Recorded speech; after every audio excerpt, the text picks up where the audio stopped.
Prince হলো 2026 সালের একটি বাংলাদেশি অ্যাকশন চলচ্চিত্র থিয়েটার সিনেমা, যার পটভূমি 1990-এর দশকে।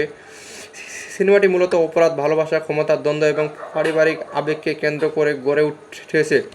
গল্পের সারসংক্ষেপ: 1990-এর দশকে ঢাকায় একটি শহর যেখানে অপরাধ আর ক্ষমতার লড়াই করে একে অপরের সঙ্গে জড়িয়ে আছে। এই অন্ধকার জগতের মাধ্যমে উঠে আসে রহস্যময় এবং শক্তিশালী এক চরিত্র, ইব্রাহিম, যাকে ঘিরে পুরো গল্প আবির্ভূত হয়েছে।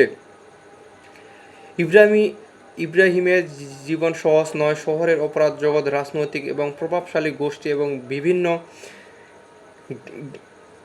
গ্যাংয়ের মাধ্যমে টিকে থাকতে তাকে বারবার কঠিন সিদ্ধান্ত নিতে হয়। তার জীবনে আসে দিলরুবা, যিনি একদিকে তার আবেগ, অন্যদিকে তার দুর্বলতার প্রতীক হয়ে ওঠে। একই সময়ে শহরে সক্রিয় হয়ে ওঠেন ভয়ঙ্কর এক অপরাধ চক্র, যার নেতৃত্বে থাকে শক্তিশালী এবং নির্মম আফগানি পাঠান।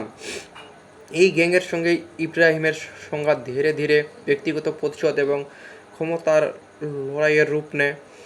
গল্প যত এগোয় ততই স্পষ্ট হয় এটি শুধু অপরাধ গল্প নয়, বরং বিশ্বাসঘাতকতা, ভালোবাসা, পারিবারিক সম্পর্ক এবং নিজের পরিচয় খুঁজে পাওয়ার এক কঠিন যাত্রা। ইব্রাহিমকে শেষ পর্যন্ত এমন এক পথে হাঁটতে হয় যেখানে ন্যায়, অন্যায়, ভালো মন্দের সীমারেখা পুরোপুরি অস্পষ্ট হয়ে যায়।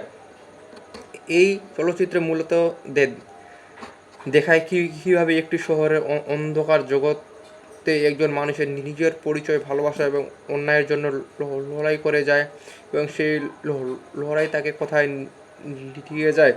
এই সিনেমাটি নায়ক ছিল শাকিব খান।